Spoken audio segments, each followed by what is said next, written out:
Warahmatullahi wabarakatuh. Selamat pagi, salam sejahtera bagi kita sekalian. Om Swastiastu, Waalaikumsalam Namo Buddhaya. warahmatullahi wabarakatuh. Alhamdulillah, puji syukur kita panjatkan kehadirat Tuhan Yang Maha Kuasa atas rahmat dan berkahnya, kuasanya, sehingga pada pagi hari ini kita dapat bertemu dalam kerangka Development Human Resources. Materinya adalah pengembangan sumber daya manusia. Memang dalam konteks yang sekarang ini, soal-soal terkait dengan sumber daya manusia ini menjadi sesuatu yang dipastikan harus mampu memberikan nilai plus bagi kehidupan manusia. Saya pinjam ini materi-materinya. Ya, mungkin untuk development human resources itu juga, atau human resource development ini, itu mengkaji pada persoalan-persoalan yang sifatnya bagaimana membangkitkan potensi.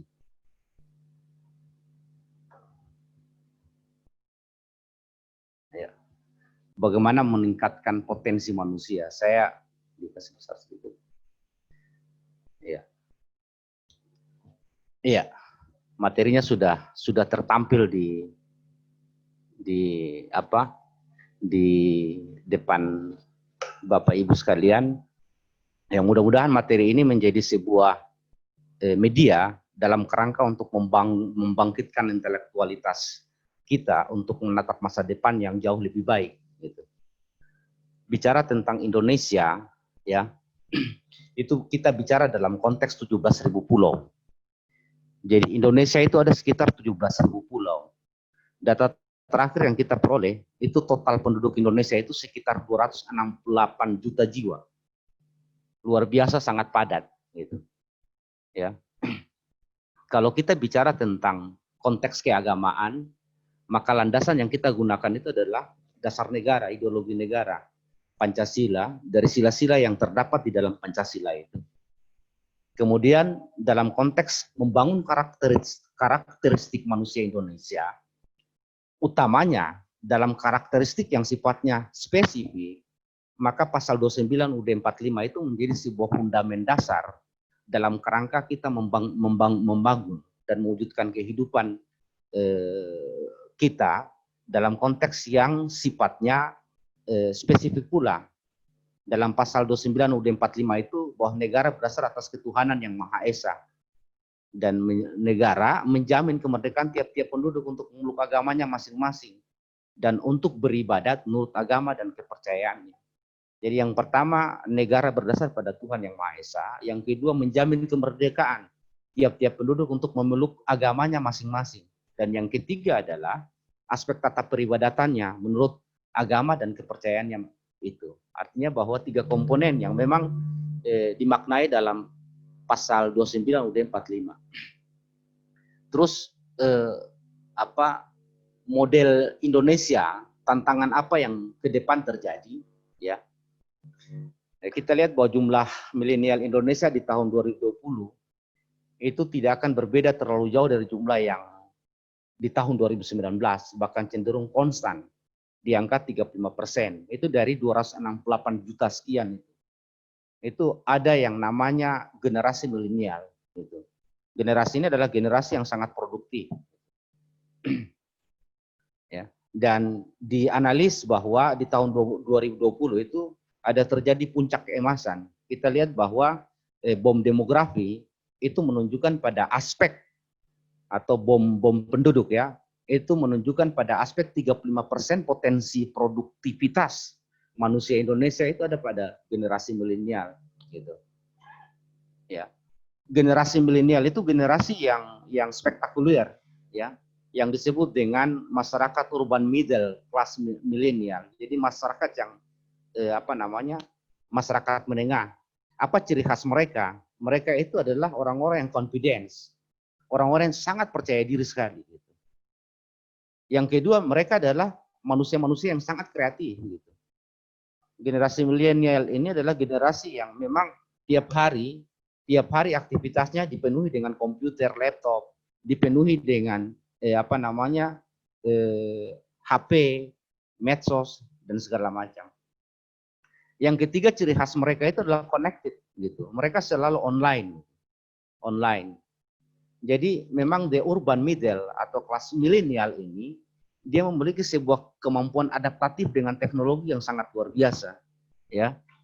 Dan mereka ini agak susah untuk masuk misalnya dalam dunia birokrasi. Jadi ada prediksi, ada forecast, ya, ramalan tentang Indonesia gitu, di mana wajah Indonesia, apalagi dalam konteks yang sekarang ini dengan wabah pandemi COVID-19, di mana kita lihat ada semacam perubahan yang signifikan gitu. Jadi ada deglobalisasi dari tuntutan globalisasi dengan teknologi yang sangat super luar biasa, di mana dengan wabah pandemi COVID-19 ini menjadi tensi menurunnya, ya, menurunnya tingkat kreativitas manusia yang terlalu tinggi hari-hari dengan teknologi. Itu. Ya. Secara ekonomi, dalam ekonomi forum tahun 2012 memprediksikan bahwa Indonesia tahun 2020 akan menempati peringkat ke-8. Ya. Tapi kita lihat dengan konteks wabah pandemi COVID-19 ini, apakah Indonesia masih bertahan di peringkat ke-8 ekonomi dunia? Ya, itu kan kita lihat bahwa ya ada indikator-indikator yang menunjukkan apakah aspek itu dia tetap atau aspek itu dia menurun. Kemudian wajah Indonesia itu akan ditentukan dengan pertemuan 3 entitas antara masyarakat urban, kelas menengah, dan masyarakat milenial. Masyarakat urban ini masyarakat yang selalu pindah-pindah gitu. Jadi kita lihat dengan misalnya bukan sensus, data penduduk masyarakat urban yang berada di kota, jadi masyarakat yang dari desa dia menuju ke kota, itu dalam rangka untuk membangun tingkat kepercayaan dan kemudian membangun kelas ekonomi baru, ya. Itu menjadi sesuatu yang tidak bisa disangsikan gitu. Misalnya kita tidak bicara dalam aspek teritorial, dalam konteks desa, kampung dan segala macam, karena dunia ini sekarang masif, sudah dimasifkan dengan teknologi. Kemudian ada masyarakat kelas menengah. Kelas menengah ini masyarakat yang ya tingkatannya tidak terlalu banyak begitu, tetapi mereka menguasai pasar-pasar ekonomi. Kemudian ada yang disebut dengan masyarakat generasi masyarakat milenial, itu yang disebut dengan the urban middle atau kelas milenial. Kemudian ada prediksi gitu, di mana untuk masyarakat yang disebut dengan the urban middle atau kelas milenial, itu mereka mencapai di tahun 2035 ya, itu mencapai 6,6% dari totalitas populasi penduduk. Yang sekarang itu baru 56,7%. Jadi mereka menguasai secara keseluruhan. Itu. Nah, apa yang harus kita lakukan? Ya, ini namanya teori growth, teori ekonomi ya, di mana yang harus kita lakukan itu adalah ya nilai waktu dikali dengan produktivitas. Itu harus menunjukkan sebuah forecast, ramalan kehidupan yang jauh lebih baik. Maka dalam pesan agama disebut bahwa masa kini harus berubah dari masa yang lalu, dan masa datang harus berubah dari masa sekarang. Nah, kalau kita lihat dari masa lalu, ya itu lihat ada ekonomi berbasis sumber daya alam, faktor driven, bagaimana kita mengarahkan untuk potensi sumber daya alam bisa berkembang, ya. Kemudian bagaimana mengintensifkan tenaga kerja yang ada dalam rangka untuk mengelola sumber daya alam. Masa kini itu kita sudah berada pada ekonomi berbasis industri. Gitu. Masa sekarang ini, sekalipun memang proses digitalisasi itu masih tidak terlalu tinggi, tetapi arah masyarakat ya ke arah industri ya itu sudah semakin jelas. Kemudian apa yang diandalkan modal dan iptek.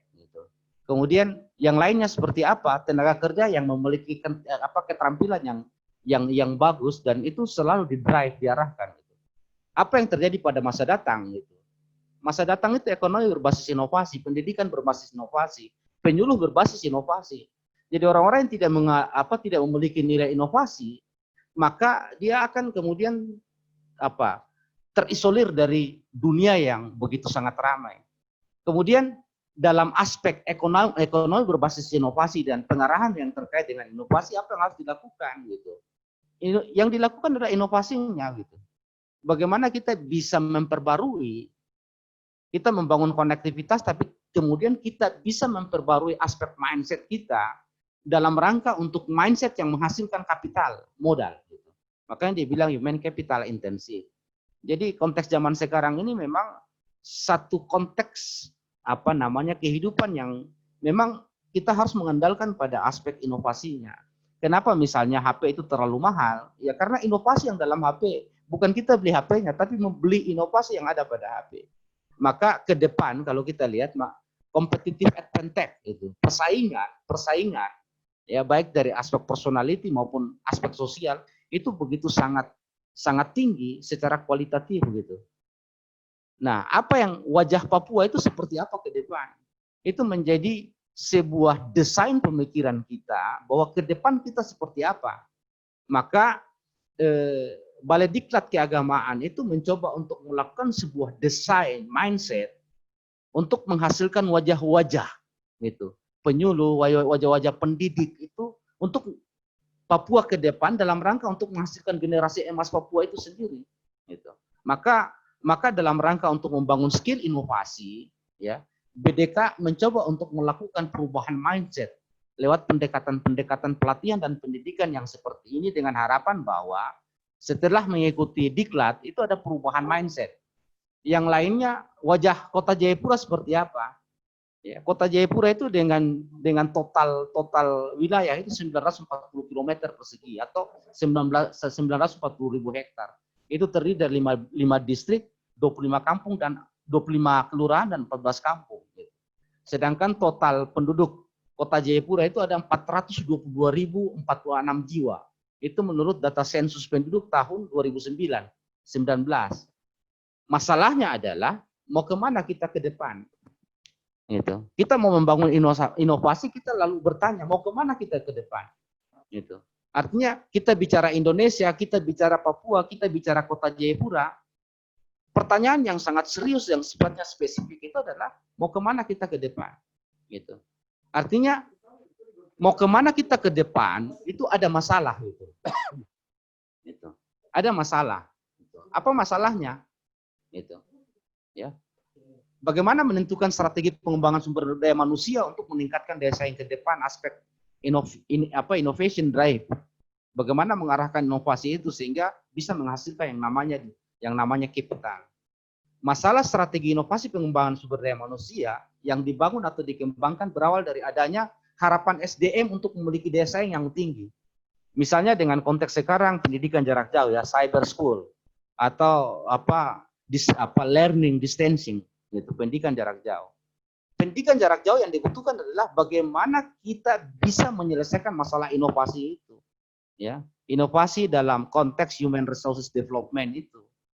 Ya, sehingga daya saing kita, daya saing penyuluh, daya saing guru itu mengalami peningkatan yang signifikan. Kita tidak malu dengan misalnya di bagian barat, orang-orang di wilayah bagian barat atau orang-orang di wilayah bagian tengah yang mereka memiliki fasilitas gitu. Fasilitas di bidang infrastruktur pendidikan dan lain-lain. Kita tidak malu. Kenapa? Karena kita punya competitive advantage yang namanya daya saing itu sendiri. Jadi ketika kita bicara dengan mereka di sebuah wadah pertemuan, kita tidak malu gitu. Nah, karena itu aspek regulasi, aspek hukum, aspek pedoman dalam rangka untuk mengarahkan wajah umat ke depan, wajah siswa ke depan, wajah penyuluh ke depan itu dalam kerangka untuk bagaimana daya saing itu dia bisa berhasil kita kembangkan. Karena itu kondisi objektif ya umat hari ini, pendidik hari ini, ya siswa hari ini itu memang harus kemudian kita kaji, kita analisis gitu. Apa sesungguhnya kerisauan, apa sesungguhnya masalah-masalahnya gitu. Karena itu kita harus mengenal kerisauannya. Jadi gap yang terjadi ini ya itu harus dikenal. Dikenal lewat apa? Pengenalan terhadap kerisauannya, kegalauannya. Memilah apa yang menjadi kerisauan yang prioritas dan apa yang menjadi kerisauan yang sifatnya sekunder. Menentukan letak mana yang sekunder dan mana yang prioritas. Menentukan prioritasnya, lalu kemudian merencanakan penyelesaian aspek prioritas itu. Gitu. Jika kemudian masalahnya kita butuh misalnya butuh tahu, jangan kita kasih ikan, kasih tahu. Kenapa? Karena kita tahu bahwa prioritas yang dibutuhkan itu adalah tahu, bukan ikan. Itu maksudnya. Gitu. Jadi kita mendrive itu skill pada peserta didik, pada umat, kita tahu benar bahwa yang dibutuhkan itu apa. Gitu. Ya, kalau misalnya dia butuh tahu, kita kasih tahu, jangan kita kasih ikan. Kenapa? Karena ikan dia tidak butuh. Gitu. Itu soal-soal kerisauan. Gitu. Karena itu kita menentukan prioritas. Lalu kita mendesain aspek prioritas itu dalam rangka untuk competitive advantage, membangun yang disebut dengan daya saing. Gitu. Dalam aspek megatrend ada 12 indikator, ya, di mana kita mengarah pada smart citizen, kota cerdas, kota urbanisasi sebagai customer. Ya, sekarang kita sudah bicara dalam konteks aplikasi. Kita tidak lagi bicara dalam konteks masa lalu tadi, gitu. Di mana bagaimana kita bisa membangun industri. Sekarang bagaimana kita bisa mewujudkan SDM yang menguasai industri. Itu soalnya. Smart in the new green, pintar dalam warna hijau biru baru dan seterusnya ya. Batu bata dan klik gitu. Sekarang dulu kita batu bata itu sesuatu yang sifatnya klasik dan purba. Ya, sekarang orang tidak memperhatikan aspek-aspek itu. Ada lagi yang kedua, ada lagi yang ke-11, future of mobility, mobilitas masa depan. Future of energy, energi masa depan. Orang tidak lagi bicara tentang komoditas yang pada abad-abad 13, 12. Orang melakukan sebuah ekspansi ekonomi, mencari komoditas, misalnya sumber-sumber daya alam yang kemudian bisa dikembangkan dalam rangka untuk mengantisipasi ekonomi masa depan dalam sebuah negara. Sekarang tidak lagi. Begitu sangat luas aspek nilai-nilai gitu. Nilai-nilai kehidupan. Nah, karena itu dalam aspek globalisasi ada sebuah transformasi ya, transformasi berpikir, transformasi infrastruktur, transformasi wilayah dan macam-macam itu. Ya. Ada kekuatan global. Ada dunia masa depan dengan dampak jangkauan yang sangat luas terhadap bisnis, masyarakat, ekonomi, budaya dan kehidupan pribadi gitu. Ya, seperti sekarang hari ini, sekalipun Bapak Ibu berada dalam kamar, tapi Bapak Ibu sedang berada dalam sebuah mobilitas global, di mana dari kamar Bapak Ibu bisa memantau begitu luasnya dunia ini. Gitu. Saya lanjut cepat-cepat ini. Kalau kita lihat ini SDM ini, dia harus naik tangga gitu. Kita fokus pada SDM ini. Kenapa? Karena competitive advantage-nya, ada skill drive-nya. Bagaimana kita bisa mengarahkan dia sehingga transformasi personalnya itu bisa membangun ya yang namanya kapital gitu. Ya. Kita sekarang berada pada ini. Jadi Bapak Ibu ketika mengikuti pendidikan dan pelatihan itu difokuskan kepada aspek human resources development, itu menuju pada human capital. Bagaimana manusia itu menjadi aset, manusia itu menjadi modal yang mendatangkan yang namanya kapital, uang gitu.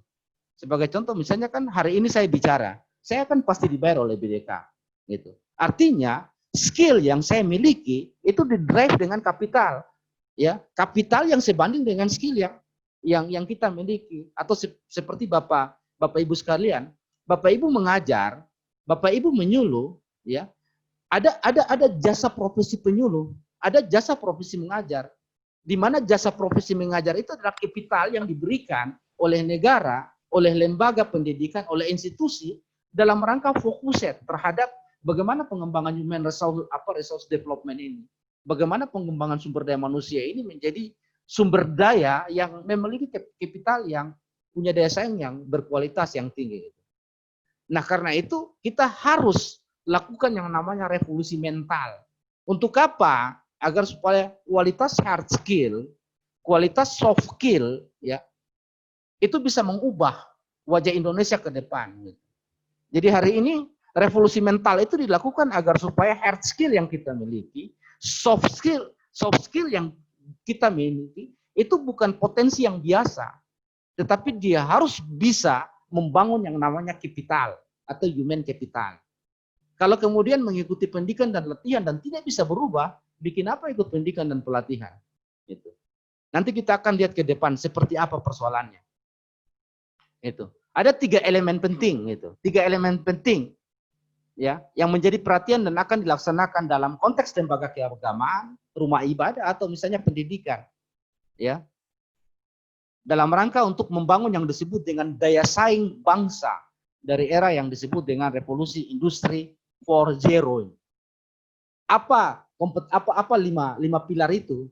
Lembaga harus berkualitas. Itu yang kita kejar. Sumber daya harus berkualitas. Karena itu dituntut untuk mengikuti berbagai macam kursus untuk membangun keterampilan, dan keterampilan itu dijadikan sebagai competitive advantage. Bagaimana mengembangkan daya saing itu menghasilkan disebut dengan capital. Maka perlu ada penelitian lembaga keagamaan atau lembaga pendidikan agar supaya apa? Terjadi inovasi, agar supaya apa? SDM itu terampil. Untuk apa? Ini competitive advantage itu menghasilkan sebuah daya saing yang sifatnya unggul. Kenapa itu harus dilakukan? Karena resources, potensi itu adalah nol, dia harus dikembangkan. Ya, potensi yang dikembangkan itu adalah yang disebut dengan membangun produktivitas. Itu yang dalam teori ekonomi disebut teori growth, ya, teori pertumbuhan. Dengan semakin banyak dia mengikuti pelatihan, maka akan semakin pintar dia, ya, dalam mengembangkan yang disebut dengan hard skill dan soft skill. Tapi kalau semakin banyak, misalnya dia mengikuti pendidikan dan pelatihan, tapi tidak merubah mindsetnya, lalu pendidikan dan pelatihan itu ternyata bukan menjadi sebuah wadah dalam rangka untuk menghasilkan daya saing. Apakah pendidikan pelatihan prosesnya yang harus berubah, atau memang orang yang memang plafon intelektualitasnya itu sudah sampai pada standar yang seperti itu. Jadi harus ada pertumbuhan yang sifatnya sangat produktif. Masa kini harus berubah dari masa lalu, dan masa depan harus berubah dari masa kini. Itu yang disebut dengan teori pertumbuhan. Nah, kalau kita lihat, maka ada tujuan dan strategi. Tujuannya apa? Meningkatkan relevansi kualitas sumber daya serta kemampuan iptek dan inovasi untuk keunggulan daya saing. Apa persoalannya? Harus sifatnya adaptasi terhadap perubahan tatanan baru kehidupan. Dia harus mengadaptasikan dirinya dalam sebuah perubahan yang sangat signifikan. Jadi kalau dia tidak mampu mengadaptasikan dirinya, sudah kok tertinggal sudah gitu. Artinya kemampuan itu harus dimiliki gitu. Apa sasaran strategisnya? Meningkatkan kualitas dirinya, kualitas umat, kualitas anak didiknya, kualitas penyuluhnya gitu. Sebab kalau kualitas penyuluhnya tidak meningkat, kualitas pendidiknya tidak meningkat, bagaimana bisa dia melakukan sebuah adaptasi gitu. Adaptasi terhadap perubahan tatanan itu sendiri. Meningkatnya kualitas kelembagaan iptek dan rumah ibadah. Misalnya dalam masuk pendidikan ada 8 standar komponen yang harus dipenuhi dalam infrastruktur pendidikan. Itu menjadi 8 komponen itu menjadi standar. Jika kemudian salah satu standar itu tidak terpenuhi, maka kualitas lembaga itu dia menurun. Tapi jika 8 standar itu terpenuhi, maka sebenarnya lembaga itu dia berkualitas. Bagaimana kita bisa tahu dia berkualitas? Dengan misalnya akreditasi lembaga dia. A, B, C itu menunjukkan pada aspek jaminan kualitas yang dimiliki oleh lembaga tadi. Meningkatnya relevansi kualitas dan kuantitas sumber daya iptek dan lembaga keagamaan gitu. Artinya bahwa sekarang iptek itu adalah sebuah kebutuhan, needs for power. Kalau misalnya iptek tidak dijadikan sebagai sumber daya, maka aspek kualitas itu menjadi tidak relevan. Meningkatnya relevansi produktivitas riset dan pengembangan. Untuk guru misalnya ada misalnya penelitian tindakan kelas. Itu untuk apa? Drive skill yang dimiliki oleh murid. Portofolio pendidikan dalam sebuah satuan pendidikan itu dimaksudkan untuk bagaimana guru bisa mengarahkan murid itu menuju pada keterampilan menuju pada kompetensi intinya, core kompetensinya. Apa core kompetensi intinya? Ya, dia ingin menjadi apa ke depan kan? Dalam teori mimpi ketika anak kecil itu dia usia 3 tahun, kita selalu bertanya, "Nak, besok kamu mau jadi apa?" "Saya mau jadi dokter." Itu core kompetensinya. Kalau dia mau jadi dokter, jangan kasih mainan track. Kenapa? Karena tidak relevan dengan apa yang dia miliki. Sekarang kita kasih mainan track, besok dia jadi sopir track, bukan jadi dokter. Itu soalnya. Itu makanya dia bilang drive skill-nya. Gitu. Karena itu pendidikan yang diarahkan sekarang itu adalah bagaimana mendrive skill. kompetensi yang dimiliki oleh human resources tadi, manusianya tadi, SDM-nya tadi, untuk dia bisa temukan apa yang disebut dengan inovasi. Dalam rangka apa? Membangun daya saing tadi. Kemudian menguatkan kapasitas inovasinya. Ya, misalnya dalam konteks sekarang, kalau misalnya kapasitas inovasinya lemah, kita kuatkan dengan apa? Dengan mengikutkan dia pada misalnya keterampilan-keterampilan yang menuju pada inovasi dia. Bagaimana mengubah mindset itu tidak gampang gitu. Apa yang disebut human capital, saya kira nanti yang disebut dengan human resources, ya, human resource development, pengembangan sumber daya manusia adalah pengalaman belajar yang diatur, bukan yang tidak diatur. Ya, dia selalu melakukan eksperimen terhadap proses belajar mengajar tadi. Untuk apa? Dikembangkan untuk waktu tertentu dan dirancang, didesain, ya, untuk membawa kemungkinan perubahan perilaku.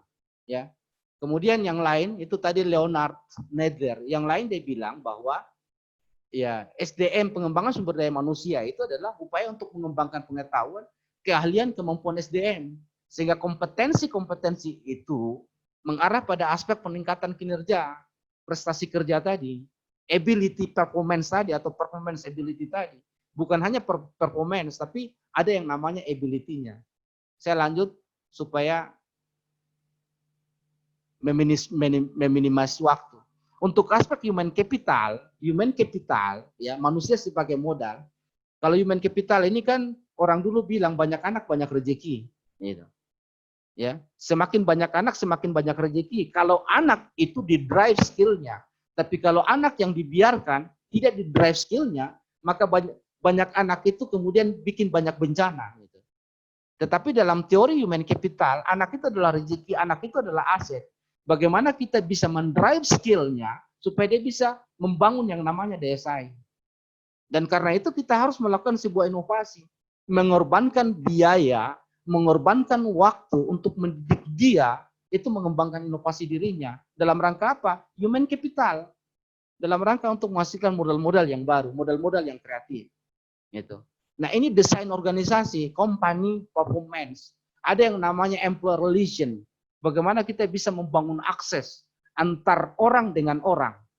Ada yang namanya performance manajemennya. Bagaimana manajemen organisasi itu? Itu baik atau tidak baik? Ada kompensasinya, ada aspek biayanya, ada namanya training and development, pelatihan dan pengembangan, ada namanya seleksi, ada namanya recruitment, ada namanya human resources planning. Bagaimana kita mengorganisir sumber daya manusia yang ada dalam lingkungan company performance tadi, organisasi tadi. Apa itu institusi pendidikan, institusi penyuluh dan lain-lain. Ada yang disebut dengan analysis and design of work. Ya, bagaimana kita bisa menganalisis segala macam potensi yang ada dalam organisasi dan bisa mendesainnya dalam sebuah kerja-kerja yang kreatif. Jadi analysis and design of work itu menghasilkan yang namanya human capital. Kenapa? Karena di situ ada inovasi, di situ ada daya saing. Saya lanjut. Ada 6 indikator sasaran manajemen SDM, gitu. Ya, yang disebut dengan peningkatan kinerja, rendahnya tingkat turnover, tingginya tingkat kepuasan, tingginya kualitas pelayanan, rendahnya komplain dari jamaah atau komplain dari masyarakat terdidik, komplain dari orang tua, siswa, komplain dari umat. Rendah komplain itu menunjukkan bahwa organisasi itu dia bagus. Kemudian terciptanya sustainable market share. Untuk apa? Menciptakan yang namanya profitabilitas atau profit, keuntungan organisasi. Apa sustainable market share atau profitabilitas keuntungan organisasi? Itu bagi organisasi di mana ada kesejahteraan yang meningkat. Kalau profit organisasi itu, maka SDM yang ada dalam organisasi itu menjadi sejahtera. Tapi kalau dia defisit, ya maka dia tidak sejahtera. Gitu. Itu soalnya. Ya. Untuk itu kita berangkat dari apa yang disebut dengan pre-personal management, personal management, human resources management, human resources strategy, brainware management, health management. Apa 6 aspek yang kemudian menjadi pengubah mindset kita, ya, yang disebut dengan pre-personal management. Ini ada manusia dipandang sebagai machine, man machine. Kalau dulu manusia dipandang sebagai makhluk Tuhan, dalam aspek culture walk, membangun sebuah budaya kerja, manusia dipandang sebagai mesin. Belum dikenal penghargaan terhadap keahlian keterampilan. Semua pekerja dipandang sama. Tidak ada unit khusus menangani urusan. Jadi jadi dalam personal management, itu membiarkan dia berkreasi dulu. Sambil kita memantau apa aspek core kompetensi yang dimiliki oleh SDM itu. Lanjut, kemudian personal management. Saya lanjut, itu nanti bisa dibaca. Ada hal teknis khusus yang, nah ini human resources management, ya, psikologi banyak mengkontribusi manajemen SDM itu dia berkembang. Harus ada motivasi. Jadi motivasi itu merupakan faktor yang kuat menentukan produktivitas. Jadi misalnya anak kita selalu bilang bodoh, tidak ada inovasi yang bisa dikembangkan. Lama-lama anak itu menjadi bodoh terus gitu. Karena itu untuk meningkatkan motivasi, untuk menguatkan atau mengoptimalkan aspek inovasinya, ya kita jangan membodohkan anak kita sendiri. Bagaimana kita bisa membangun motivasi yang kuat, mendrive skillnya agar dia punya core competence. Untuk apa? Untuk inovasi. Kemudian faktor psikologi yang banyak di treatment, ya, untuk peningkatan kinerja. Penghargaan itu menjadi sesuatu yang penting, satisfaction.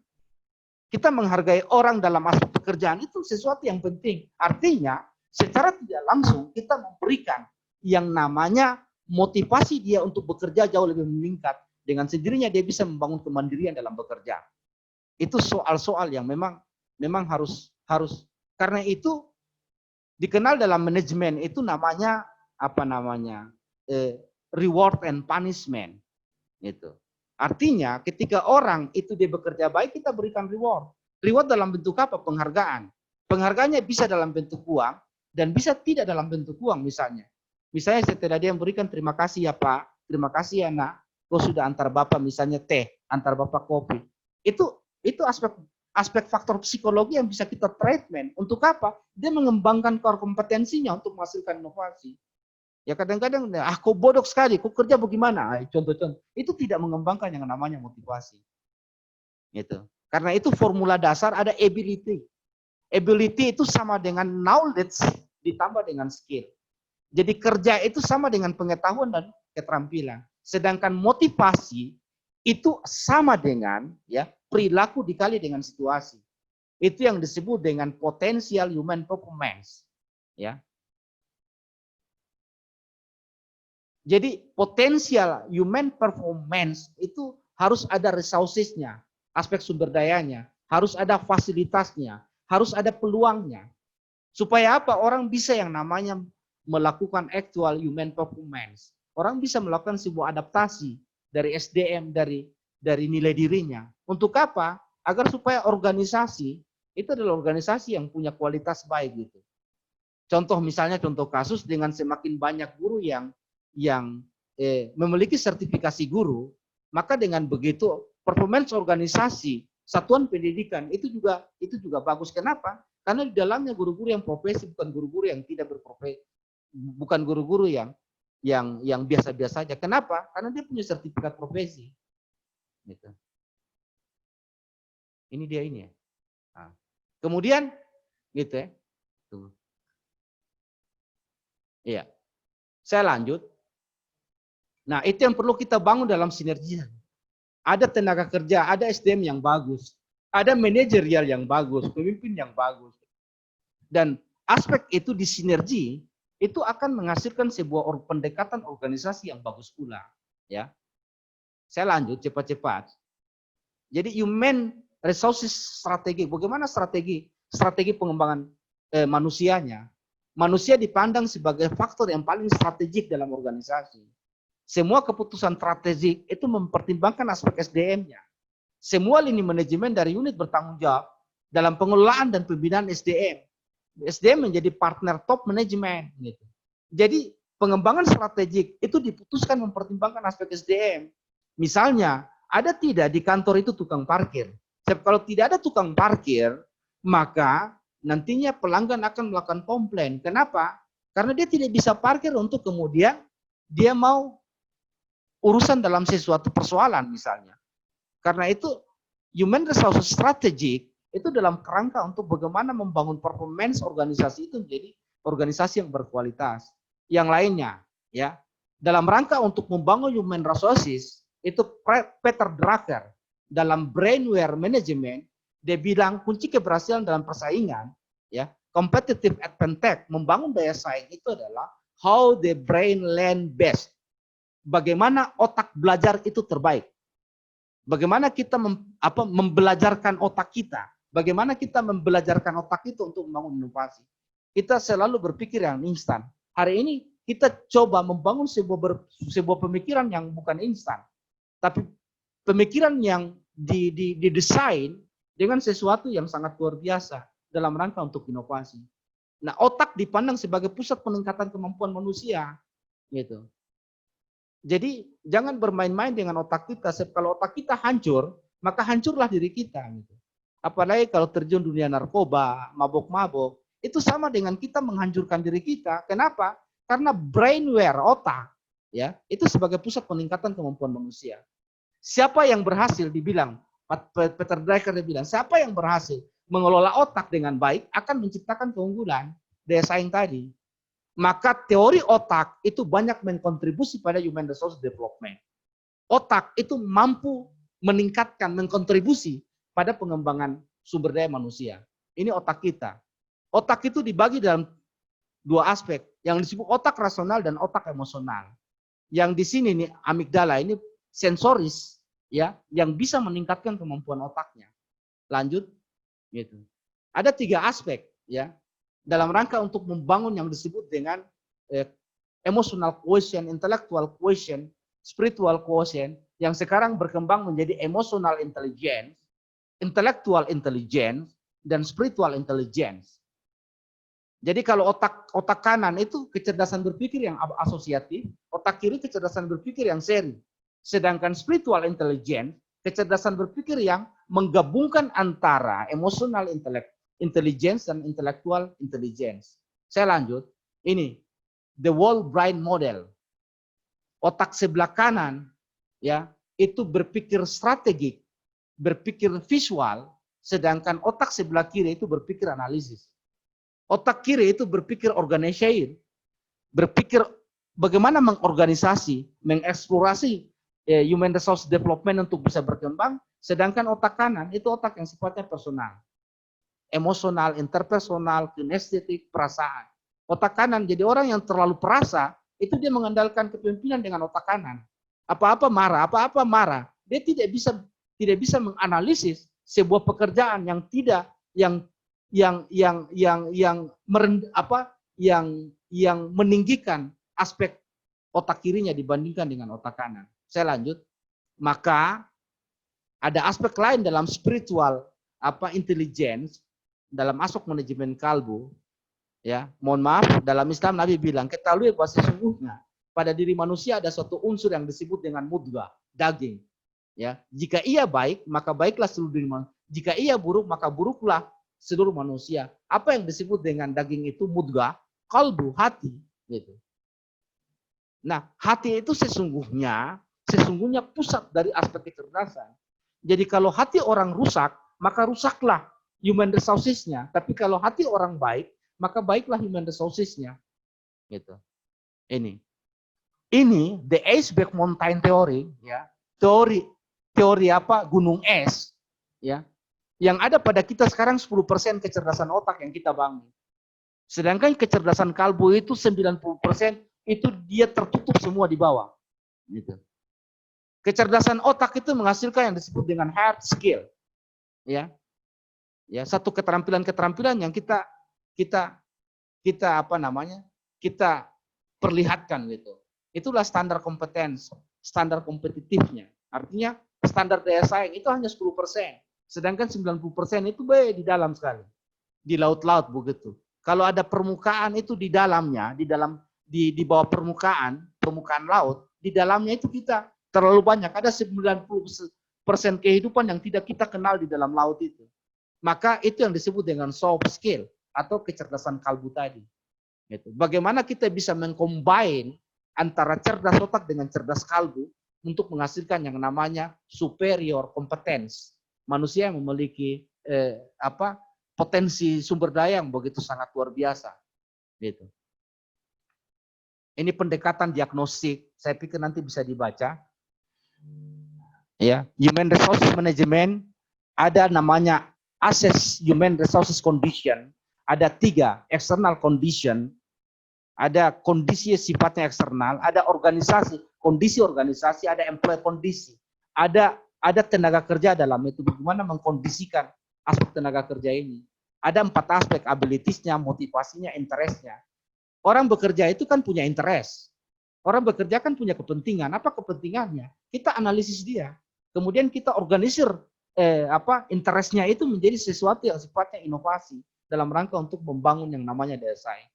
Ada setting human resource objective, ada aspek efisiensinya, ada aspek equity-nya, keseimbangan. Ada namanya cause and apply human resource aktivitas. Harus ada planning gitu. Ya. Ada staffing, ada development, ada pengembangan, ada employee, ada yang namanya tenaga kerja di dalam. Ada kompensasi, apa kompensasinya? Maka hasil evaluasinya itu ada 2. Yang pertama efisiensi, yang kedua equity. Equity adalah keseimbangan. Agar supaya performa organisasi itu bisa dikembangkan secara kualitatif. Ini nanti bisa dilakukan kajian, ya. Pada akhirnya human resources program itu ada namanya human resources planning. Ada namanya compensation and benefit. Aspek kompensasi dan manfaat atas kompensasi tadi. Ada namanya recruiting, affirmative action planning. Ada namanya labor relation. Itu hasilnya yang mau kita kembangkan di sini. Itu. Strategi organisasi apa? Pendidikan apa yang seharusnya dilakukan? Itu kita lihat dulu. Misalnya guru matematika, berarti pendidikan matematika, penyuluh agama, di bidang apa? Kita analisis dulu. Kemudian pasar, proses teknologi apa dan rancangan organisasi yang bagaimana? Itu dirancang. Bagaimana kita mau membangun profitabilitas, sementara kita tidak mendesain proses, kita tidak mendesain teknologinya, kita tidak mendesain human resource development-nya. Bagaimana kita bisa menghasilkan sebuah profitabilitas organisasi yang begitu sangat unggul? Tidak mungkin gitu. Karena itu proses, teknologi, pasar, orangnya harus kita setting dulu. Kita harus organisir dulu untuk menghasilkan sebuah daya saing yang luar biasa. Ya, ini ada namanya demand forecast. Ya, ramalan untuk permintaan. Ada aspek organisasional objektif, ada aspek productivity objektif. Baru kita lakukan estimasi permintaan. Untuk apa? For human resources. Agar supaya apa? Jadi kita mengcompile, ya. Kita mengcombine ini aspek ini.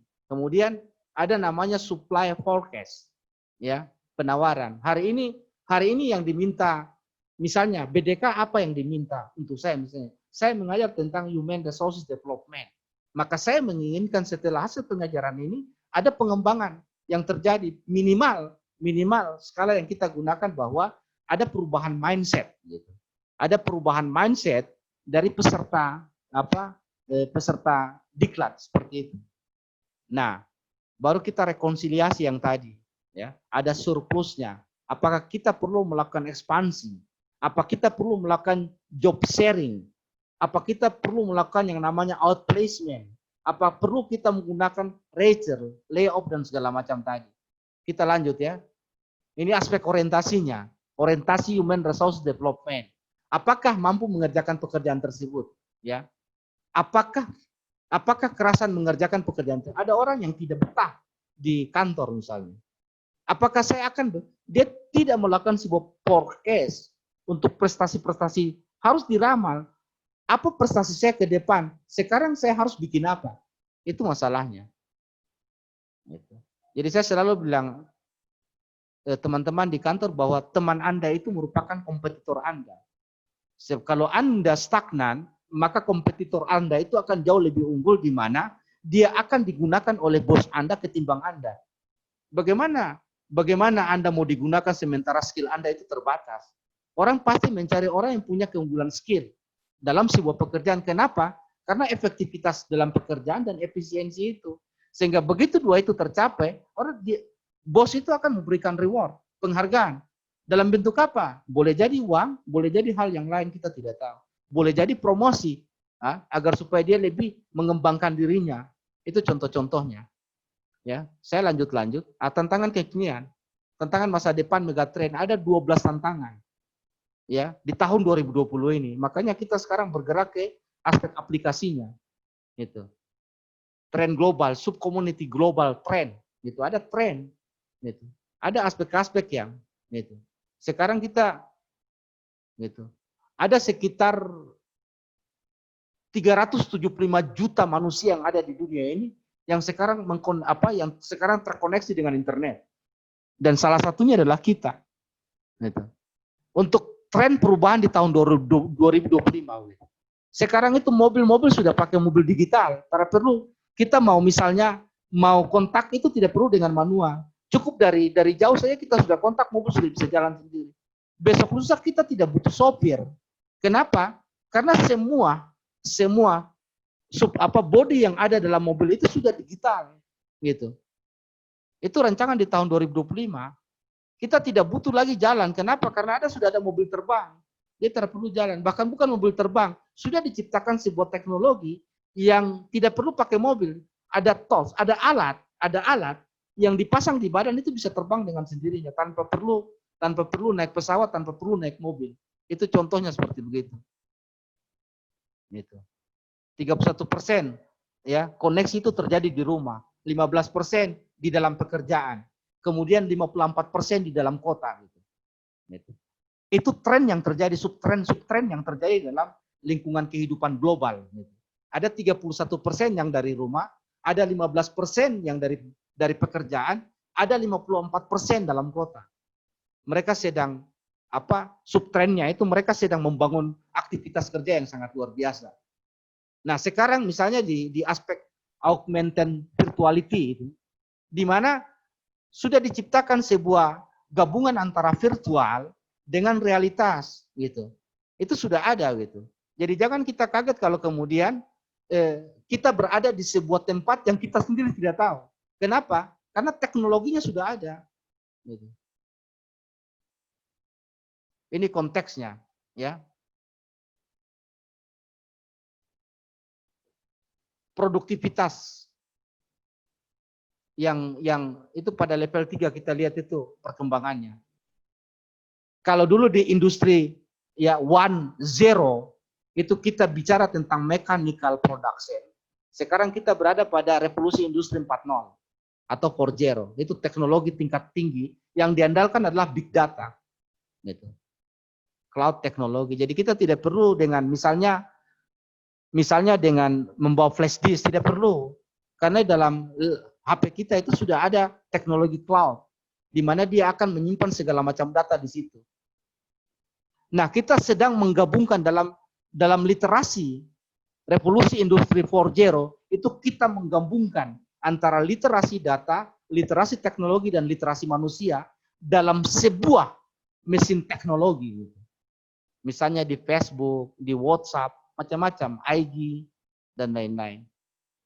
Nah ini, new literation. Jadi manusia-manusia, wajah manusia Papua, wajah manusia Jayapura, wajah manusia Indonesia ke depan, itu dengan new literasi yang baru. Literasi yang baru, komponennya apa? Literasi data, literasi teknologi, dan human literasi manusia. Itu di-combine. 3 aspek ini menjadi aspek yang menyatu dalam human resource development. Pengembangan manusia ini. Kita akan bicara jauh dalam konteks yang lain. Nah, kita sekarang ada pada electronic learning, belajar dengan menggunakan elektronik. Ada pertanyaan kemarin dari yayasan bilang, Pak, apakah efektif? Guru, Pak, apakah efektif dengan e-learning? Di mana kita tidak tahu siswa itu ada di mana, tapi kita sedang mengajar untuk dia. Hasilnya kita bisa pantaukah aspek prestasi yang dimiliki oleh dia? Saya bilang, mau bikin bagaimana lagi? Memang dengan pandemi COVID-19 ini mengajak kita untuk e-learning atau cyber school, ya. Di mana kita mengajarkan orang ada dalam kamar mandi, orang ada di dapur, dia sedang belajar. Dan kita sedang menerangkan gitu. Artinya macam saya bisa mengajar di Siklop sana, teknologinya kan ada. Lewat teknologi Jom APK, saya minta BDK untuk pancarkan masukkan signal saya langsung mengajar, bisa langsung di teman-teman yang sedang duduk, asik betul. Karena kenapa? Teknologinya ada. Kita sekarang ada dalam electronic learning. Kerja itu sudah menggunakan elektronik, e-work, macam-macam itu, aplikasi dan macam-macam. Guru sekarang punya aplikasi-aplikasi yang luar biasa. Jadi kita sedang ada pada ini. Nah, ingat bahwa besok kita tidak butuhkan human resource development karena orang sudah mengembangkan yang namanya artificial intelligence. Ya, sudah ada mesin robot yang bisa mengerjakan tanpa perlu makan, tanpa perlu dibayar. Kita sudah sekarang berada pada era robotik di mana tidak perlu dokter karena ada teknologi robotik yang bisa membedah manusia dengan ketepatan yang akurat. Dibandingkan tangan dokter yang membedah secara manual, itu dia bisa mengikis lambung, bahkan kita bisa sakit atau dia bisa lupa gunting dalam perut kita. Robotik dia tidak akan lupa, kenapa? Karena dia sudah di-setel untuk itu. Kita sudah bicara pada genetic editing dengan konsep e-learning. Jadi memang sudah ada perubahan-perubahan yang sangat luar biasa untuk ke depan. Ini 11 aspek pasar kerja yang ada, yang lain sudah. Amerika hancur karena banyak pasar kerja yang kemudian ditutup gitu. Pendidikan masih sangat diminati untuk ke depan gitu. Misalnya kita lihat jasa wisata dan perjalanan itu paling potensial ya, paling potensial untuk kemudian dikejar sehingga banyak tenaga yang terserap dalam jasa wisata dan perjalanan. Jasa rekreasi, budaya dan olahraga itu paling dikejar pada zaman sekarang ini. Nah, tidak ada manusia dalam konteks zaman sekarang ini tidak menggunakan sosial media. Hampir semua, dan mereka mengadaptasikan dirinya dengan sosial media. Gitu. Banyak karya-karya yang mendunia karena itu. Nah, ini anak-anak milenial ke depan, ya, anak-anak milenial yang lahir tahun 90, lahir tahun 2000 yang sekarang sudah usia 20 tahun, itu anak-anak yang produktif. Anak-anak ini akan kalah dengan generasi Alpha yang lahir tahun 2010 yang sekarang mereka ada di bangku SD maupun SMP. Kita kalah kecerdasan dengan generasi Alpha, di mana mereka lebih menguasai teknologi ketimbang kita. Makanya kenapa ada banyak persoalan antara guru dengan murid, di mana kenapa murid terlalu cerdas dari guru. Kenapa? Karena aspek human resource development tidak dikembangkan. Di mana guru tidak paham tentang teknologi, sementara muridnya itu lebih paham dari teknologi, tentang teknologi. Itu masalah. Poin masalah yang memang harus dicari jawabannya. Kita lihat dari 2015, 5 tahun ke 2020. Kalau di angka 10 ya, creativity. Sekarang kita ada pada cognitive flexibility. Gitu. Makanya kadang-kadang manusia yang aspek normalnya itu kadang-kadang susah. Kita ajar dia untuk bagaimana beradab. Sementara dia beradab lewat teknologi yang disebut dengan cognitive flexibility. Dia mengadaptasikan diri dengan etika-etika norma-norma yang ada dalam teknologi. Bukan norma-norma yang diajarkan oleh orang tua. Jadi memang kadang-kadang anak-anak yang kreatif kita bicara belum terdengar. Padahal bukan sesungguhnya belum terdengar. Tapi memang kreativitas berpikirnya mengajak mereka untuk tidak fokus. Nah ini manusia-manusia ini. Gitu. Ini sedang bekerja mereka ini. Bukan tidak bekerja. Mereka foto ini sedang bekerja. Bukan tidak bekerja. Jadi kadang-kadang kita lihat mereka di kafe foto. Itu bukan tidak bekerja. Bukan gaya-gaya, tidak. Mereka sedang bekerja. Foto itu mereka kirim ke dalam sebuah organisasi yang entah apa dalam rangka untuk membangun akses. Itu bedanya mereka dengan kita. Ini sekian pengembangan yang kemudian dikembangkan dalam ke depan. Tantangan baru ke depan. Angka kumulatif eksponensial wabah pandemi COVID yang sangat luar biasa. Deglobalisasi, akhirnya orang takut untuk kemudian bisa mengembangkan kreativitas yang lebih jauh. Kenapa? Karena ada soal serius yang namanya wabah pandemi COVID-19 ini. Kemudian yang kedua harus ada reorientasi paradigma. Ya. Untuk kita bisa mengadaptasikan dirinya dalam dua komponen yang berbeda. Yang satu adalah wabah, yang satu adalah teknologi. Kemudian kita kembangkan cyber school dan cyber spirituality-nya. Gitu. Pendidikan jarak jauh. Sekarang orang-orang sudah percaya dengan ustadz yang manual. Dan percaya dengan ustadz yang ada dalam YouTube. Gitu. Seluruh pengetahuan diambil pada YouTube. Apakah kemudian yang disampaikan itu berdasarkan referensi yang akurat juga tidak tahu. Yang penting apa yang mereka dengar itulah yang mereka lakukan. Akhirnya apa? Ustadz-ustadz yang lokal, ustadz-ustadz kampung, ustadz yang ada di kota itu yang mengcombine antara culture natural, culture walk dan culture teknologi dikombin dalam sebuah ceramah, itu menjadi tidak laris bagi umat. Padahal aspek lokalisasi berpikir Ustadz tadi itu dalam rangka, atau guru tadi itu dalam rangka untuk pengembangan human resources development umat, development manusia. Kenapa? Karena dia menggabungkan antara yang virtual dan realitas yang ditemukan dalam lingkungan kehidupan itu. Kesiapan tenaga SDM terhadap perubahan tatanan baru, literasi teknologi informasi, literasi data, literasi manusia. Makanya komponen undang-undang IT adalah undang-undang yang mengcombine, memberikan punishment terhadap aspek 3 literasi ini. Misalnya kita salah tulis dulu, siapa yang bilang jari kita tidak bicara? Sekarang jari bisa bicara lewat apa? Teknologi. Kita tinggal ketik menghasilkan sebuah kata-kata. Kata-kata yang salah, orang bawa kita ke pengadilan dan lain-lain. Polisi bisa panggil kita. Gitu. Nah, penyesuaian kurikulum, meningkatkan kemampuan SDM, data informasi teknologi IT, ya, operasional teknologi, Internet of Things, big data analitik. Kemudian kita harus mengintegrasikan objek fisik, digital dan manusia. Untuk apa? Menghasilkan sebuah SDM yang kompetitif, gitu. Dan karena itu apa yang harus kita lakukan? Ya, kita kemudian memviruskan mentransfer yang disebut dengan data literasi, technological literasi, dan human literasi untuk dikombin dalam sebuah SDM yang disebut dengan human resources development, pengembangan sumber daya manusia atau sumber daya manusia yang dikembangkan. Gitu. Untuk ke depan rekonstruksi apa yang kita lakukan? Diupayakan program cyber school, ya, dengan sistem apa? Yang disebut dengan distancing learning, pendidikan jarak jauh. Lewat apa? Teknologi macam sekarang ini namanya distancing learning, pendidikan jarak jauh. Ya. Karena pendidikan jarak jauh itu bisa dilakukan hanya 2 fasilitas.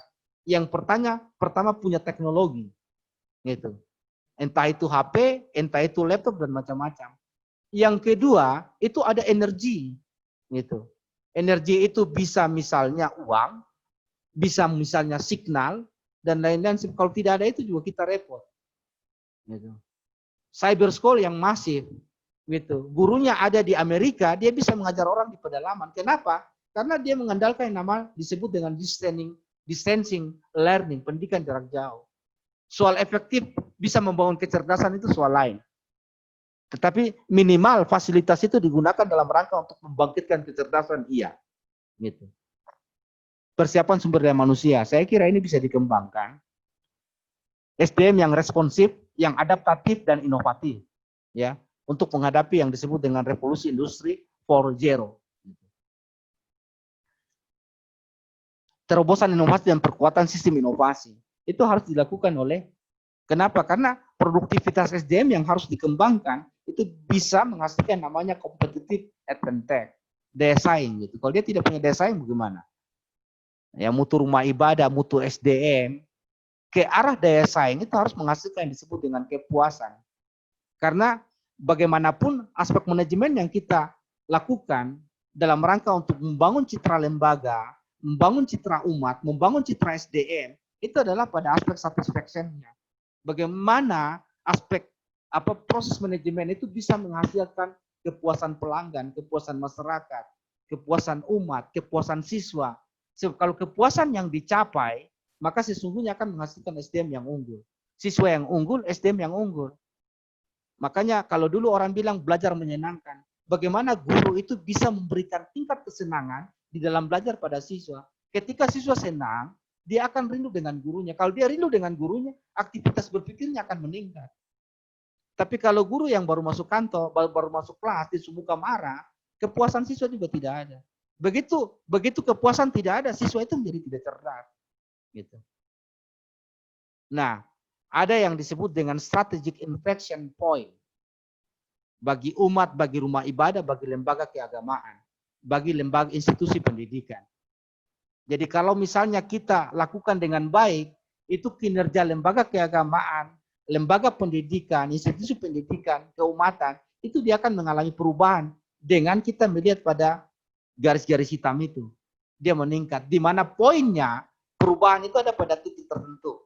Jika tidak kita lakukan inovasi dan daya saing, maka dia akan menurun jauh.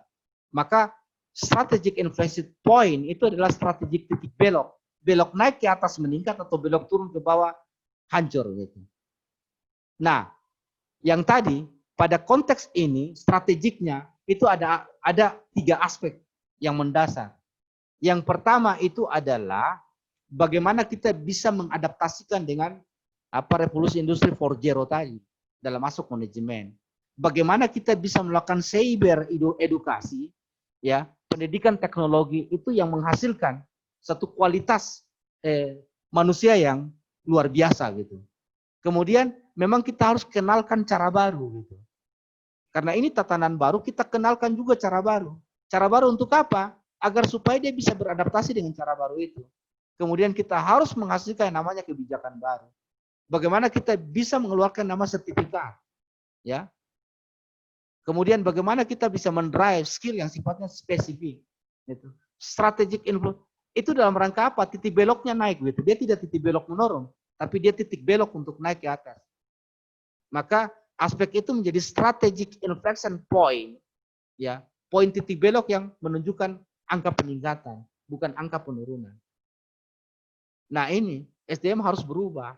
Perubahan untuk apa? Untuk daya saing yang baik, tuntutan literasi baru, masif online learning, beroperasinya SDM kontrak, ijazah bukan lagi sebagai modal utama, skill yang menjadi keterampilan menjadi modal utama. Kompetensi inti, core kompetensi. Bagaimana kita bisa mengembangkan human resource development, SDM manusia tadi, itu pada core kompetensinya. Untuk apa? Membangun yang namanya daya saing. Kenapa? Karena skill kekinian itu core kompetensi itu yang dipentingkan. Ya. Begitu kita temukan dia punya core kompetensi, kompetensi inti, pengetahuan inti, kita bisa mengembangkannya dalam inovasi dia. Skill kekinian. Untuk apa? Agar supaya dia punya daya saing yang kuat. Kalau dia punya daya saing lemah, dia tidak bisa menghasilkan namanya capital.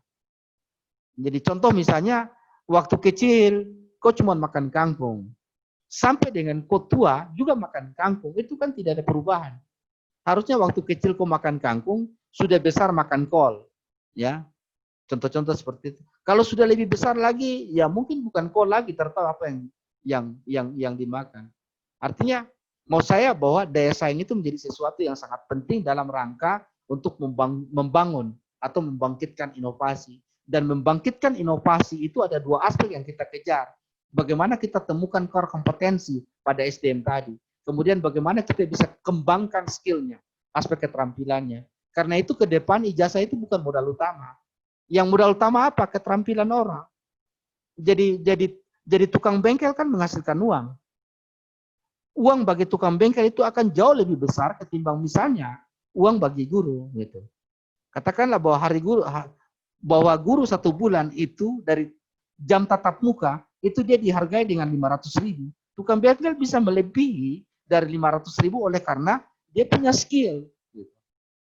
Karena itu skill itu ke depan itu menjadi sesuatu yang sangat penting. Orang tidak butuh profesor, orang tidak butuh dokter. Yang dibutuhkan adalah skill itu tadi.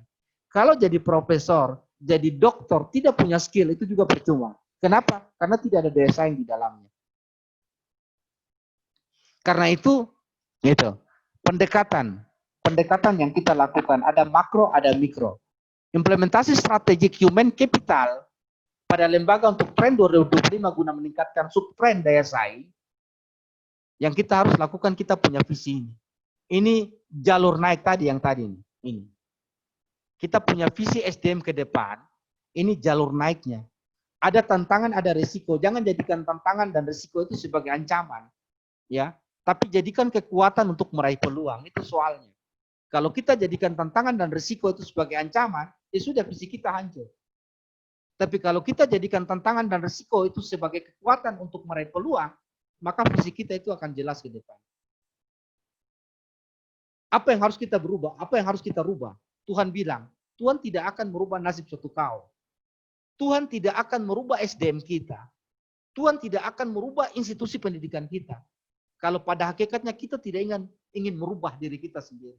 Maka Tuhan tidak akan merubah nasib suatu kaum. Jika kaum itu tidak merubah nasibnya sendiri. Ada seorang pakar manajemen, dia bilang, jika Anda belajar, Anda akan berubah. Tetapi jika Anda tidak berubah, Anda akan mati. Manusia yang tidak memiliki daya saing ke depan, dia akan mati dengan sendirinya.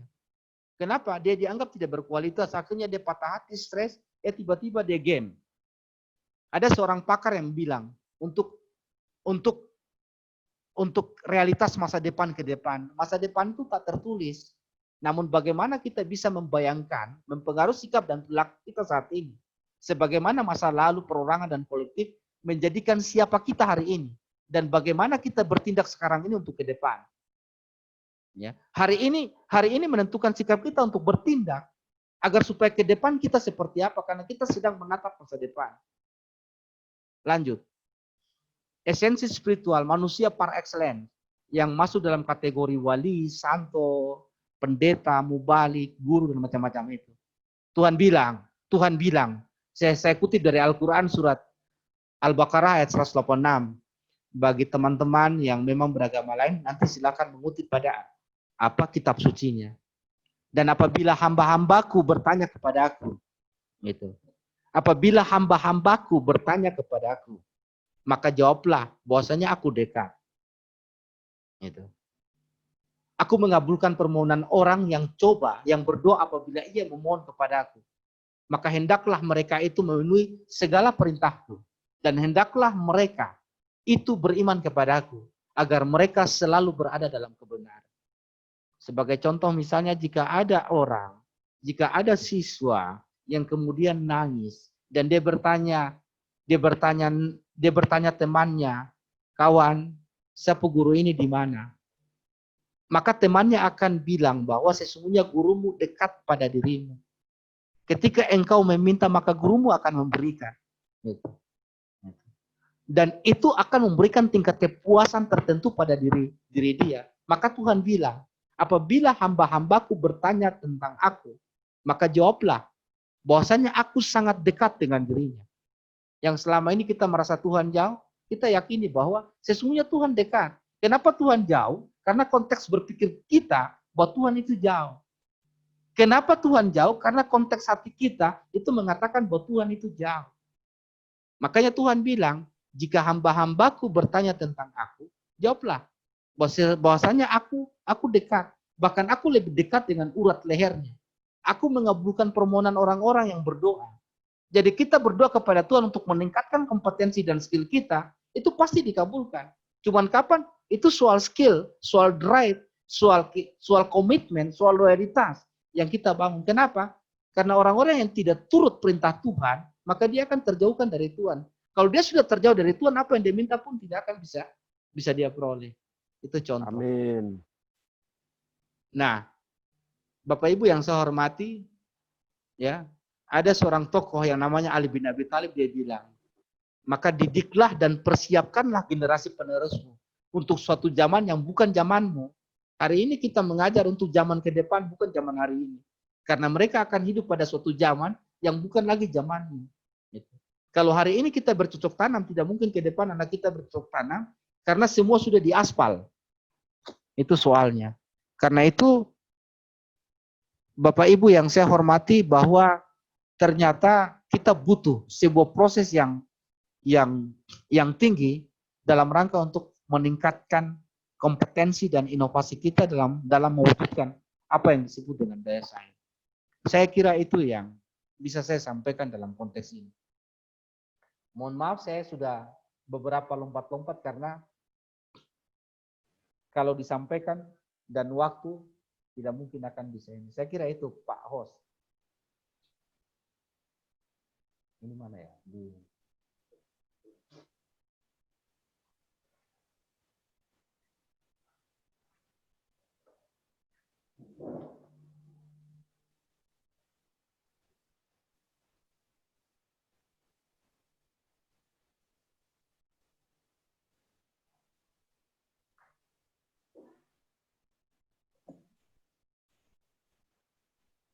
Baik, Bapak Ibu, itulah pemaparan dari Pak Abdul Hafiz. Apakah ada pertanyaan dari Bapak Ibu?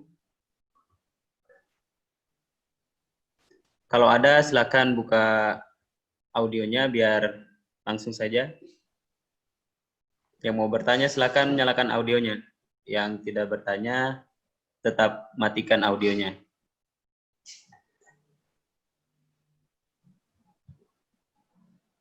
Ya, Ibu Grace, silakan Ibu Ya. Grace. Selamat pagi Bapak Hafid. Saya Ibu Grace dari Kemenak Kota, mengajar pendidikan agama Kristen di SMA Negeri 2 Jayapura. Bapak, saya sangat tertarik dengan penjelasan Bapak tadi menyangkut dengan wajah Indonesia seperti apa hari ini dan ke depan. Cuman sedikit yang saya mau garis bawahi tadi Bapak tentang penjelasan Bapak mengenai skill. Beberapa bagian terakhir yang Bapak jelaskan, Bapak mempersandingkan skill antara tukang bengkel dengan guru. Maaf Bapak, saya mau menggarisbawahi bahwa sebenarnya guru juga punya keahlian Pak. Keahlian kami adalah bagaimana kami mendidik, mengajar, membimbing anak ini ke depan menjadi seorang yang terampil. Nah, ada baiknya kami guru pun dihargai walaupun hanya dengan 500, tetapi menurut saya skill-skill yang kami punya apakah tidak bisa Bapak coba nanti menggarisbawahi bahwa itu harus dihargai oleh pemerintah, bahwa skill-skill kami juga membutuhkan perhatian. Ini sekaligus penyampaian suara hati Bapak. Jadi apa yang menjadi konsep kami ke depan untuk anak-anak kami, bagaimana ditimbal balik atau dihargai oleh pemerintah sebagai pengelola dalam negara bingkai Indonesia itu sendiri, supaya kami merasa bahwa kami pun dihargai. Ada ungkapan begini Pak, guru itu gajinya buruh, seperti buruh, tetapi penampilannya seperti seorang menteri. Nah, ini saya selalu berangan-angan bahwa itu bisa terbalik. Kalau saya mengkaji dari bingkai-bingkai negara yang ada di luar, arti pentingnya seorang guru bagi kesatuan negara kita itu sendiri untuk ke depan. Sehingga anak-anak yang kami didik itu juga mempunyai potensi yang lebih daripada kami sesuai dengan apa yang Bapak sampaikan tadi. Terima kasih Bapak, ini ungkapan hati menyangkut dengan penjelasan Bapak tadi. Terima kasih Pak Hafid. Selamat pagi. Pagi. Iya, sebenarnya bukan saya membandingkan, tetapi karena arahnya ada pada aspek bagaimana mengembangkan skill itu menjadi inovasi dan daya saing. Artinya bahwa katakanlah bahwa dalam aspek human capital, bagaimana menghasilkan modal yang lebih besar, yang profit, itu kita membutuhkan sebuah keterampilan yang juga jauh lebih bagus gitu. Sehingga bukan aspek perbandingan, tetapi bagaimana kita bisa mendidik anak itu memiliki atau menemukan keterampilannya. Yang keterampilan itu dia menghasilkan uang gitu. Itu yang penting. Jadi misalnya kita sebagai seorang guru, 45 siswa kita tahu portofolionya, apa karakternya, apa kompetensinya, apa yang harus dikembangkan dalam rangka untuk bisa membangun inovasi dirinya untuk menghasilkan daya saing. Itu penting. Yang kedua bahwa memang ada kompensasi ya, tunjangan profesi guru misalnya, dan tunjangan lain yang bisa meningkatkan kesejahteraan guru. Memang itu harus diberikan reward oleh pemerintah, apakah dalam bentuk jasa profesi atau reward yang diberikan oleh satuan pendidikan. Begitu. Artinya bahwa guru itu dia punya daya saing yang tinggi. Seharusnya satuan pendidikan punya fokus untuk bisa mengembangkan guru tadi dengan memberikan reward, penghargaan. Apakah penghargaan berupa uang, penghargaan berupa motor atau lain-lain? Kenapa? Karena penghargaan itu dibutuhkan agar supaya pengembangan sumber daya manusia itu lebih meningkat. Kalau reward tidak diberikan, maka guru tadi dia tidak termotivasi untuk meningkatkan kemampuan dirinya untuk lebih unggul dari yang lain. Karena itu memang ke depan sangat berat, kehidupan sangat berat. Sehingga yang dibutuhkan itu adalah bagaimana skillnya, skill siswa. Bukan kita bicara hari ini pada konteks gurunya, tapi yang kita inginkan bahwa siswa-siswa kita itu besok-besok adalah siswa-siswa yang bisa beradaptasi dengan zamannya dan siswa yang bisa memiliki sebuah daya saing yang tinggi. Kenapa? Karena siswa itu dia punya inovasi yang sangat luar biasa. Itu yang kita berharap dari sekarang. Maka saya bilang bahwa wajah Indonesia ke depan itu wajah dengan 66,6%. Itu wajah milenial, di mana mereka punya kreativitas, mereka punya produktivitas. Mereka ini orang-orang yang tidak tetap, gitu. Mereka punya tingkat pendirian yang tinggi, tetapi mereka tidak tetap, tidak betah dalam satu tempat. Beda dengan kita, kalau kita sudah duduk di satu tempat, kita lupa tempat yang lain. Orang generasi milenial mereka tidak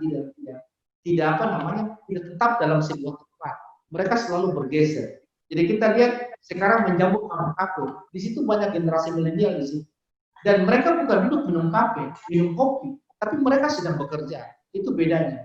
Kalau kita duduk di tempat kopi, kedai kopi, untuk santai, duduk cerita, terus pulang tidur. Kalau yang sekarang generasi milenial, mereka ketika duduk di kafe, di tempat kopi, kedai kopi, itu mereka sedang bekerja. Mereka lalu foto, itu mereka sedang bekerja. Itu beda. Jadi karena itu, Ibu Grace, bahwa memang mendidik anak untuk menguasai dunia ke depan itu jauh lebih berat dari sekarang dibandingkan guru kita yang lalu. Karena itu memang kita harus mengubah mindset. Bagaimana perubahan mindset itu kita transformasikan kepada siswa kita. Tidak usah jauh-jauh, kepada anak kita sendiri. Gitu. Ya. Saya kadang-kadang saya bilang, anak dia pegang laptop, kita marah-marah, jangan menakal itu laptop. Terlama nanti laptop rusak. Mama cari susah itu laptop. Padahal seharusnya kita drive dia, arahkan dia. Bagaimana dia bisa menguasai laptop itu. Contoh-contoh seperti begitu. Jadi itu kita butuhkan sekarang. Kenapa? Membangun motivasi untuk pengembangan itu jauh lebih penting daripada kita tidak membangun motivasi dan tidak mendrive dia untuk pengembangan. Saya pikir itu. Iya, terima kasih Bapak untuk penyampaiannya. Baik, terima kasih Ibu. Selanjutnya ada yang mau bertanya lagi? Kita kasih 2 kesempatan lagi. Pak Nimbar. Oke, Pak Nimbar, silakan Pak Nimbar.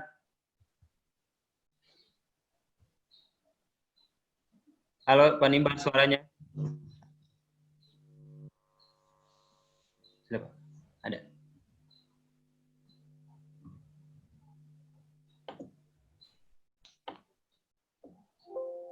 Kedengaran suara Pak? Tidak dengar Pak Nimbar. Pak Nimbar, suaranya Pak.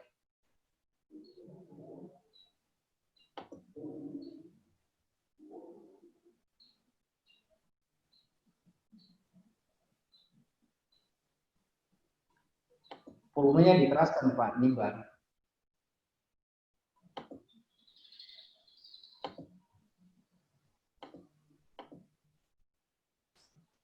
Oke, mungkin Pak Nimbar sedikit gangguan teknis. Saya Pak Despita. Oke, Bu Despita, silakan Bu Despita. Oke. Terima kasih atas waktu yang diberikan Pak Seto. Assalamualaikum warahmatullahi wabarakatuh. Selamat siang Bapak Ibu. Ya, ini masih menyambung dari pertanyaan pertama Bu Grace ya. Dari pertanyaan pertama, kami peserta kami pendidik menginginkan peserta didik kami selain dia kreatif, selain berpikir kritis, selain berinovasi ya. Karena zamannya zaman milenial, anak milenial, selain mereka memiliki kemampuan itu, terlebih kami para guru menginginkan mereka tetap pada memiliki akhlak-akhlak yang baik, memiliki budi pekerti yang baik. Nah, zaman sekarang kan pembelajaran tidak bisa kita elakkan untuk pembelajaran daring. Nah, kadang-kadang ada beberapa siswa yang mengatasnamakan tuh HP. Apa bukan ya, menyalahgunakan tuh HP. Jadi sampai seakan-akan tuh HP menjadi tuannya begitu loh. Setiap kita lihat dia dengan HP, entah itu dengan game. Emang sih kita didik anak-anak kita tuh sesuai dengan zamannya. Sekarang pertanyaan saya Bapak, bagaimana konkretnya cara kita untuk merubah mindset mereka? Cara kita merubah mindset mereka untuk bisa tidak tidak diperbudakan oleh HP. Justru mereka yang bisa memanage HP itu, begitu loh. Terima kasih Bapak. Iya, aspek revolusi mental itu menjadi sesuatu yang penting dan berharga. Itu.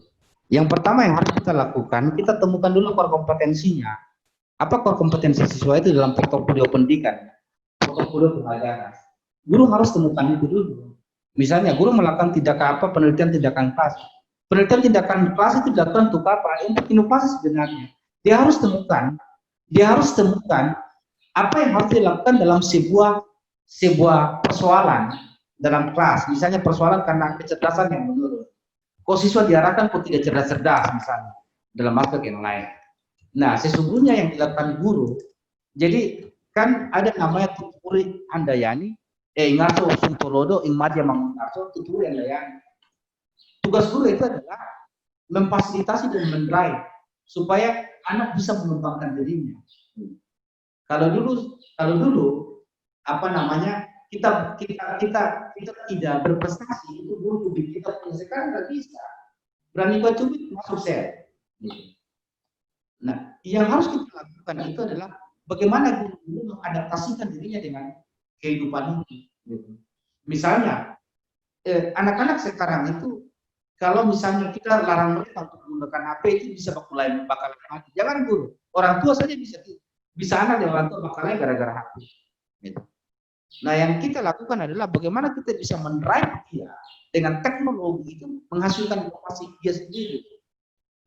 Nah, pola ajar kita tentang bagaimana etika, bagaimana moral, bagaimana norma, itu bisa kita lakukan dengan perilaku kita. Bukan kita mentransfer norma dengan sekian pengetahuan. Kenapa? Karena zaman sekarang orang tidak butuh itu. Yang dia butuh itu adalah bagaimana dia bisa membangun inovasi itu dengan mengadaptasikan diri dengan teknologi yang ada. Hari ini anak-anak kita tidak belajar moral itu dari orang tua. Dorang belajar moral dari teknologi.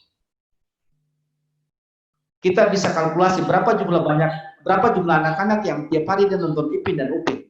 Dan bagaimana aspek perilaku dia terhadap Ipin dan Upin. Contoh misalnya. Berapa anak yang hari ini dia menonton YouTube.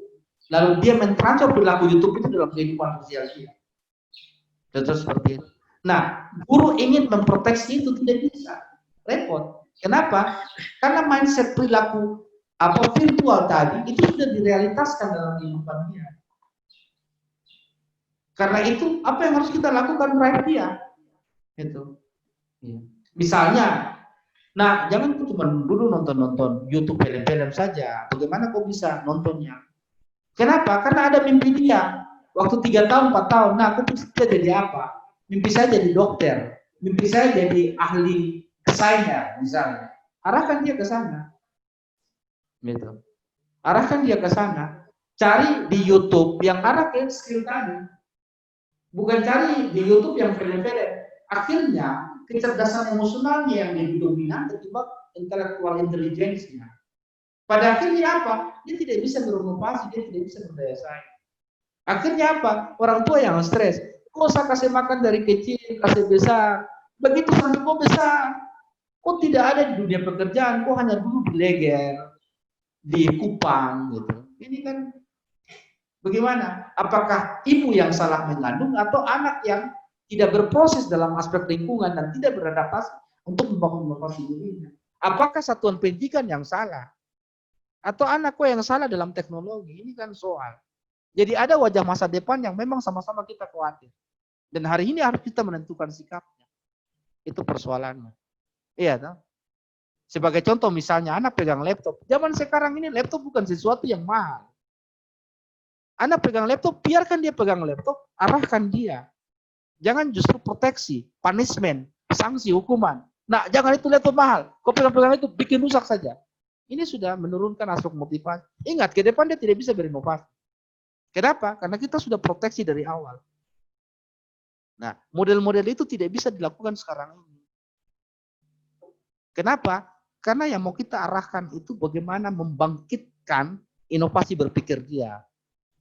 Bukan bagaimana memproteksi dia untuk tidak berinovasi, itu yang keliru. Kenapa? Karena aspek psikologi pendidikan itu, jika sudah proteksi atau punishment dalam ilmu manajemen, ya, hukuman yang diberikan kepada anak itu menjadi beban psikologi dia. Dia merasa terancam, bukan tantangan. Dia merasa terancam dengan sikap kita. Pada akhirnya apa? Dia menunjukkan ketidakpuasan itu dengan nakal dan lain-lain. Nakal lain-lain itu ketidakpuasan. Apakah dia tidak bisa berinovasi? Dia bisa berinovasi, hanya soalnya itu. Dia tampilkan ketidakpuasan itu dengan kenakalan. Nah, bagi guru yang tidak mengeksplor kenakalan itu menjadi sesuatu yang punya peluang inovasi, pada akhirnya dia menganggap nakal itu sesuatu ancaman dan bernilai jahat. Itu keliru pandangan kita. Jadi aspek pandangan kita, trennya kita rubah. Bagaimana kita memandang kenakalan itu sebagai misalnya ketidakpuasan dalam berinovasi, ketidakpuasan dalam aspek pelayanan. Sehingga dengan begitu nakal itu adalah sebuah tantangan, tapi nakal juga adalah kekuatan. Untuk apa? Agar supaya banyak peluang-peluang yang bisa kita ciptakan. Gitu. Anak nakal itu bukan berarti ancaman. Anak nakal itu adalah sebuah instruksi terhadap ketidakpuasan layanan. Produknya apa ya? Nakal. Apakah nakal itu sesuatu yang jahat? Belum tentu. Kenapa nakal itu jahat? Karena kita men-setting otak kita mengatakan nakal itu jahat. Itu yang keliru pada kita. Nah, itu yang mau kita rubah. Mindset itu mau kita rubah. Kenapa? Kita harus menciptakan kekuatan. Kita harus menciptakan peluang-peluang. Untuk apa? Agar supaya daya saing itu dia meningkat.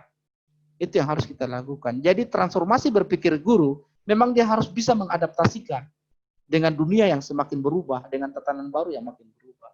Itu yang harus dilakukan. Maka diklat ini sesungguhnya adalah sesuatu yang menghasilkan inovasi dan daya saing itu tadi. Daya saing terhadap perubahan mindset. Mindset guru, mindset penyuluh, dan lain-lain. Kenapa? Karena kalau mindset otak kita ini dia berubah ke arah yang lebih baik, menuju kepada tatanan masa depan yang lebih baik, maka dengan sendirinya kita akan memperoleh yang namanya capital. Modal yang akan bertambah. Dan modal yang bertambah itu membuat kita itu menjadi sejahtera. Saya kira itu.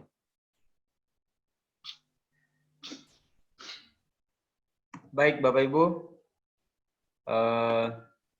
Terakhir, kita beri kesempatan untuk satu orang lagi. Saya, Pak. Ya, silakan, Bu. Ya, terima kasih atas kesempatan yang diberikan. Assalamualaikum warahmatullahi wabarakatuh. Selamat pagi. Salam sejahtera untuk kita semua.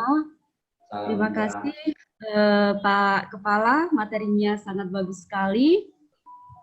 Yang ingin saya tanyakan kaitannya dengan e-learning, yang mana kita tahu realita kompetensi guru kita saat ini bahwa tidak jarang di antara kita masih belum menguasai berbagai macam aplikasi pembelajaran untuk pembelajaran di masa pandemi COVID-19 ini, yang mana guru juga dituntut untuk menguasai berbagai aplikasi pembelajaran untuk bisa mencapai target-target pembelajaran kita.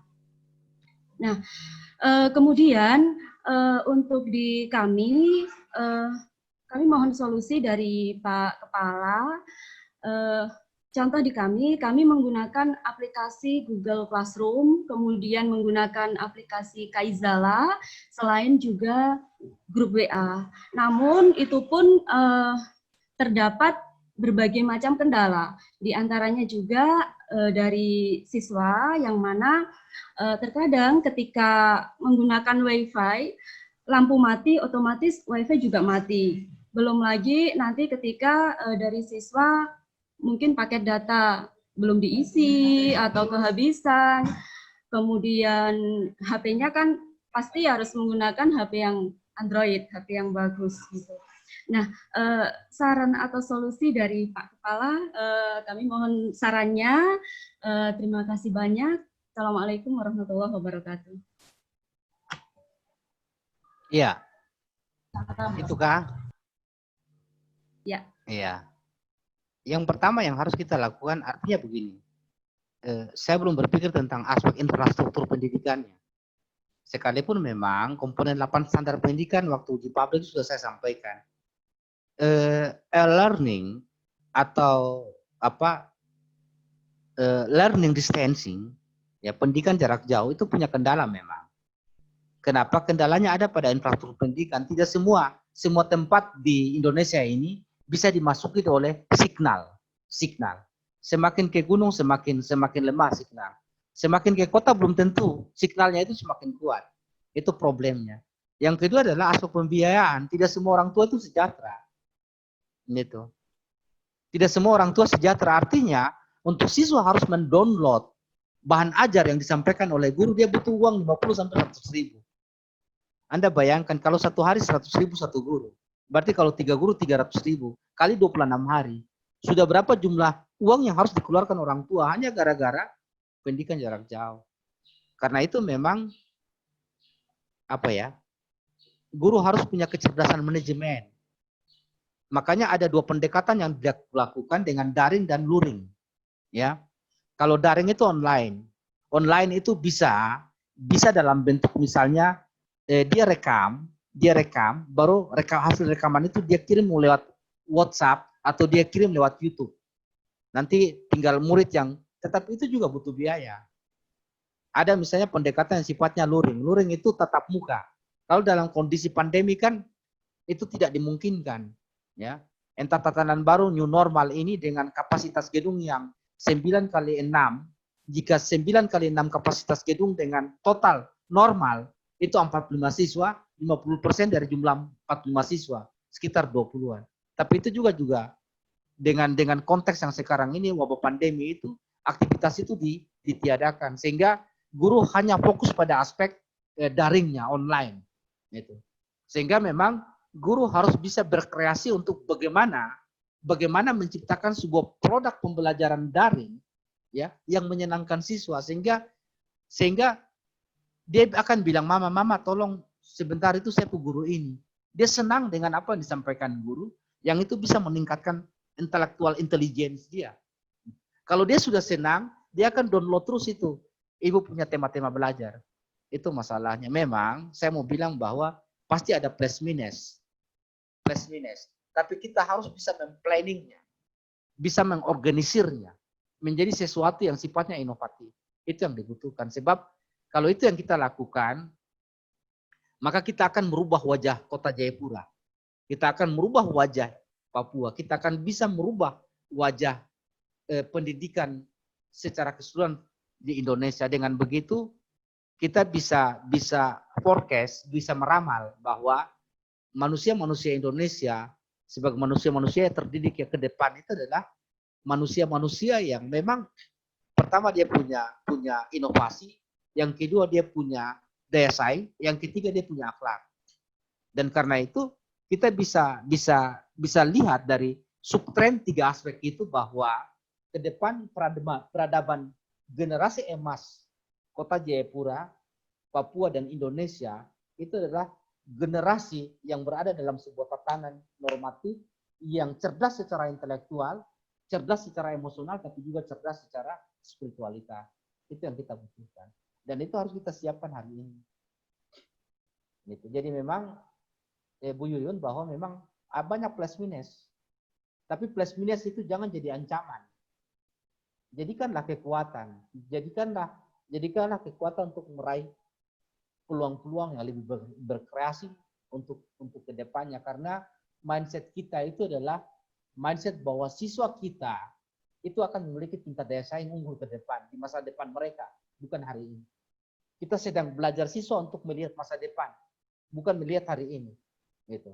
Karena kita punya forecast 10 tahun akan datang, mereka akan menggantikan kita dengan daya saing yang jauh lebih unggul dibandingkan kita. Itu yang kita butuhkan.